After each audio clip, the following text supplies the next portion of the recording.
Oke kawan semuanya, hari ini Kang Asep akan bercerita mengenai SPMB. Wah, karena kebetulan Kang Asep tinggal di Bekasi, kota Bekasi, maka Kang Asep mau cerita pengalaman pra pendaftaran SPMB Kota Bekasi tahun 2026. Ini karena waktunya sudah lumayan dekat, jadi buat yang belum atau yang masih dalam proses, kita ikuti langkah-langkahnya ya. Oke, yang pertama buat yang belum nih harus kerja cepat, harus kerja cepat maksimal. Yang pertama karena biar lebih mudah, kalian bisa langsung download aja aplikasinya. Nah, setelah terdownload aplikasinya, kalian langsung melakukan pendaftaran atau pengisian data diri. Di situ nanti ada petunjuknya, isi semua data diri beserta yang ada di situ, orang tua, terus eh, lokasi, penentuan lokasinya ya. Nanti di situ ada gambar kayak gambar map gitu, nanti nentuin sesuai lokasi teman-teman. Nah, yang berikutnya yaitu mengupload berkas. Nah, di sini nih mengupload berkas, yaitu berkasnya itu kita buat PDF. Yang pertama yang harus diupload itu KK dengan format eh, PDF. Besarnya filenya itu jangan sampai lebih dari 2 MB dan harus jelas ya. Nah, terus kalau misalkan udah langsung upload di kolom kakak. Nah, yang kedua, terus yang berikutnya itu upload akte kelahiran. Akte kelahiran, akte langsung dibuat berkas berbentuk PDF dengan file yang sama, tidak boleh lebih dari 2 mega. Nah, yang berikutnya yaitu KIA, kartu identitas anak. Nah, kalian juga sama dibuat berkasnya itu PDF, formatnya PDF dengan besar MB-nya itu nggak boleh lebih dari 2 MB. Terus masukkan atau upload ke kolom yang ada di situ di KIA. Terus yang berikutnya yaitu mengupload apa namanya, surat eh, surat mutlak, surat tanggung jawab mutlak dari orang tua yang ditandatangani oleh orang tua. Itu bisa di-download dari dokumen, fitur dokumen yang ada di aplikasinya. Nanti ada di situ surat mutlak. Nah, yang ketiga, yang selanjutnya yaitu mengupload sama yang tadi ya, surat mutlaknya juga dibuat berkasnya itu PDF dan sama, nggak boleh lebih dari 2 MB dan upload di kolom yang ada di situ.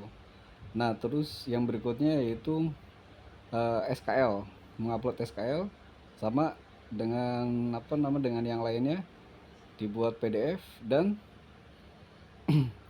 berkasnya itu jangan sampai lebih dari 2 MB. Nah, ini buat awal banget sebenarnya ya. Yang dari pertama tuh sebenarnya udah lama. Nah, karena sekarang udah waktunya mepet, buat yang belum atau masih dalam proses bisa bekerja lebih cepat lagi ya. Nah, itu untuk data umum. Kemudian masuk ke data khusus. Nah, di dalam data khusus itu nanti ada nilai TKA. Itu secara otomatis kalau kita udah buat akun, maka nilai TKA kita kan udah ada di situ ya. Ini buat yang belum belum ini yang sama sekali belum buat, nanti nilai TK-nya itu udah ada di dalam, jadi nggak perlu diketik karena secara otomatis penyebarannya itu langsung masuk ke akun siswa masing-masing. Nah, kalau udah di situ yang perlu diupload yaitu sertifikat hasil sertifikat hasil tes kemampuan akademik. Nah, itunya tuh yang nanti yang didapat kemarin tuh yang udah dibagiin dari sekolah. Nah, nanti sama itu berkasnya dibuat PDF dan kemudian diupload. Nah, yang berikutnya itu di situ ada banyak kolom, yaitu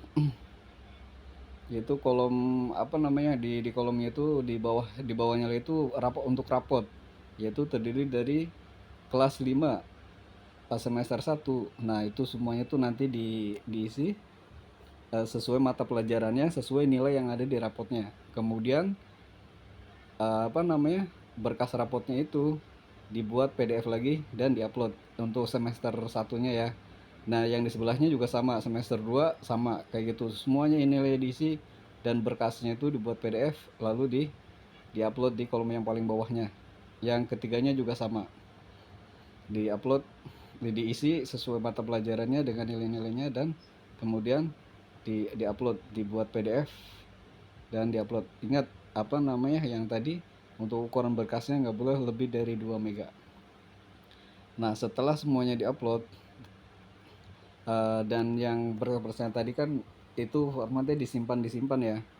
Nah, untuk yang terakhir ini tuh setelah setelah disimpan atau disimpan nanti itu minta konfirmasi. Nah, sebelum klik konfirmasi silakan di ini dulu, coba diperiksa lagi, barangkali ada kesalahan atau kesalahan ketik atau kesalahan apa semuanya, atau pokoknya semuanya diperiksa secara teliti ya, semuanya diperiksa secara teliti. Kalau misalkan semuanya udah sesuai dan perkiraan sesuai dengan data aslinya, maksudnya data berkas fisiknya, oke lah, berarti kita konfirmasi.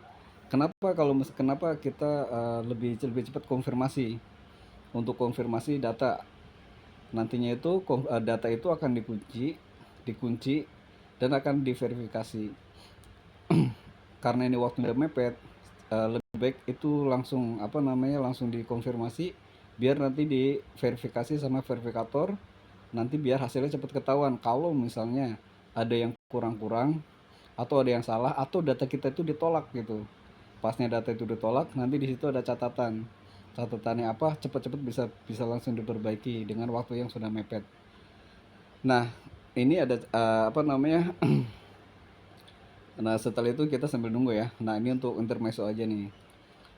Bagi yang menggunakan kakak baru kurang dari 1 tahun penerbitannya, lebih baik pasnya waktu pemberkasan, yaitu waktu penguploadan berkas untuk kakak, itu kakak lama dan kakak baru dibuat jadi satu file. Nantinya ada ada dua lembar, ada 2 halaman jadinya. Kalau misalkan PDF nantinya bisa dibikin satu halaman, satu halaman dua, atau mau dibuat kolase dibuat kolase aja, jadi satu gambar dua file gitu, dua berkas ya. Jadi mau dibuat kolase atas bawah. Jadi kalau misalkan ada, kita periksa dulu nih sebelum upload nih, karena waktu udah mepet banget ya. Jadinya kalau misalkan kakaknya ini ternyata diterbitinnya atau baru ada pembaruan kakak, misalnya itu kurang dari 1 tahun misalnya, kan ada kakak lama dulu nggak pakai barcode ya, terus banyak itu kan wah pakai yang barcode gitu. Nah, itu lebih baik langsung dibuat kolase aja, kakak lama sama kakak baru dijadiin satu, nanti langsung baru dikirim gitu. Nanti kalau misalnya kurang dari 1 tahun kakak penerbitannya pasti bakalan ditolak dan kita harus mengupload lagi dengan catatan yang ada di situ. Biasanya catatannya sesuai dengan pengalaman. Catatannya itu pasti sandingkan kakak lama dan kakak baru gitu.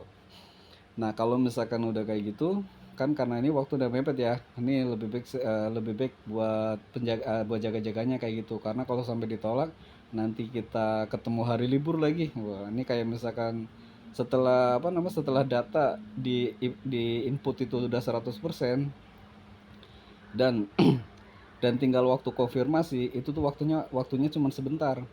Konfirmasi data untuk penguncian data itu tuh di jam kerja. Jadi kalau misalkan dari jam kerja itu jam 8 sampai jam 4. Kalau misalkan lewat dari situ nggak bisa, jadi harus besoknya lagi. Kalau untuk upload jam berapa aja bisa. Untuk pengisian datanya jam berapa aja bisa. Tapi untuk konfirmasi datanya itu tuh mesti jam kerja. Jadi kalau misalkan kita sampai kelewat, waduh, nanti data kita jadi nggak terverifikasi ya, atau terverifikasinya mepet banget, pasnya ada data yang ditolak, nanti waktunya nggak keburu untuk verifikasinya. Jadi buat yang masih baru misalnya, masih belum belum kirim data, Maksudnya tuh belum belum apa namanya, baru mau mulai itu, atau karena informasinya terlambat, atau yang baru masih berjalan, atau bagi yang apa namanya datanya ditolak dengan apa namanya, dengan catatan yang ada di situ cepet-cepet diperbaiki. Data ditolak biasanya karena emang ada apa namanya, ada ada yang perlu di ini ya, maksudnya ada pembuktian atau verifikasi yang harus dibuktikan.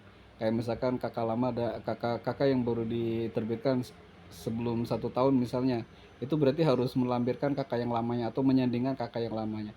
Atau misalnya pas upload itu tuh berkasnya tuh nggak kelihatan gitu, misalnya buram atau kayak gimana, itu tuh apa namanya, lebih lebih ini lagi, lebih cepet lagi gitu, karena waktu udah sangat mepet banget ya. Sambil nunggu, kalau misalkan nanti ternyata wah datanya udah diverifikasi dan udah disetujui, berarti nanti kita tinggal nunggu jadwal CAT gitu. Buat yang paling atasnya lagi, buat yang baru banget nih, buat yang baru banget untuk penulisan semuanya harus ini ya, harus sesuai. Penulisan juga, penulisannya harus sesuai, pokoknya harus semuanya ikutin. Nama harus sesuai sama ininya, sama apa namanya, nama orang tua juga harus sama. Pokoknya bikin datanya tuh bener-bener sebaik-baiknya, karena ini masih masih pra pendaftaran ya. Jadi data kita itu diverifikasi untuk sebagai calon calon peserta, eh, baru calon peserta ya, belum masuk ke seleksinya kan nanti ya. Jadi kita baru calon aja, kita jangan sampai gagal ya, maksudnya ya. Jadi kalau misalkan nanti wah ternyata gagalnya di sini ya, mumpung waktunya masih banyak, masih agak agak banyak lah, maksudnya waktunya masih masih bisa untuk perbaikan, kita cepat perbaiki. Nah kalau misalnya ada apa namanya, ada kendala login atau ada lain-lain, itu apa namanya, itu sistem yang udah ada ya, maksudnya bisa bisa langsung apa namanya, kalau misalkan nggak error atau internetnya yang macet-macet atau kayak gimana ya, semuanya sebenarnya lancar.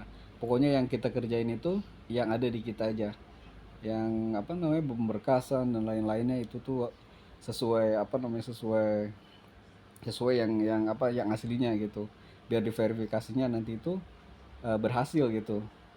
Pokoknya verifikasi berhasil, nah udah selesai, berarti kita nanti tinggal menunggu jadwal berikutnya, yaitu CAT nanti yang akan di apa namanya, yang jadwalnya akan kita kita dapatkan. Nah gitu, oke deh. Pokoknya buat yang baru ya, buat yang baru itu benar-benar kerja cepat, kerja teliti, dan nggak usah terlalu buru-buru banget. Maksudnya itu gegabah gitu. Penulisan itu harus sesuai. Pokoknya teliti tulisannya, kayak misalkan di mata pelajaran itu tuh harus sesuai. Nah sama satu lagi nih, di pelajaran itu tuh nanti ada pelajaran IPA sama IPA, ilmu pengetahuan alam. Di situ ada kolomnya tuh ada dua, ilmu pengetahuan alam sama ilmu pengetahuan sosial.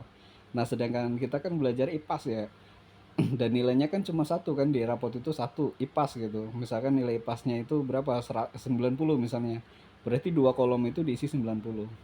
Pokoknya dua kolom itu isinya sama ya. IPA sama ilmu pengetahuan alam itu 90 misalnya, ilmu pengetahuan sosial sama 90.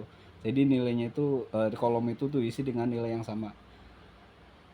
Nah, oke, pokoknya buat yang belum, ikutin alur yang tadi. Buat yang sudah, boleh kita berbagi. Semoga lancar SPMB-nya dan bisa masuk ke sekolah yang kita tuju. Ini untuk kebetulan Kang Asep ini sekolahnya baru SMP nih. Baru mau masuk SMP. Wah, padahal udah tua ya. Kalem baik kalem Kang. Gue tua-tua ya orang apa kita lagi mode serius aja bercanda ya, bisa aja. Nah kayak gue ya, kayak gue ya gitu ya teman-teman ya, pokoknya gitu deh.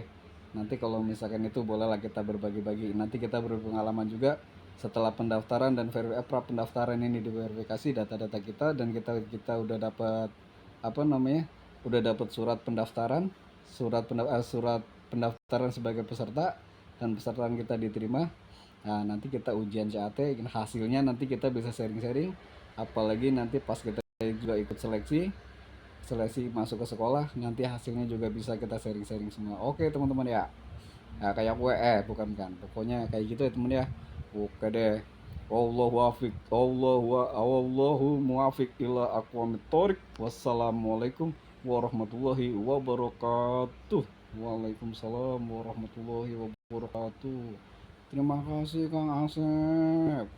Kang Asep paling keren. Waduh, iya kalau yang paling ganteng itu Kang Bahlil dong. Ah, ya. Oke.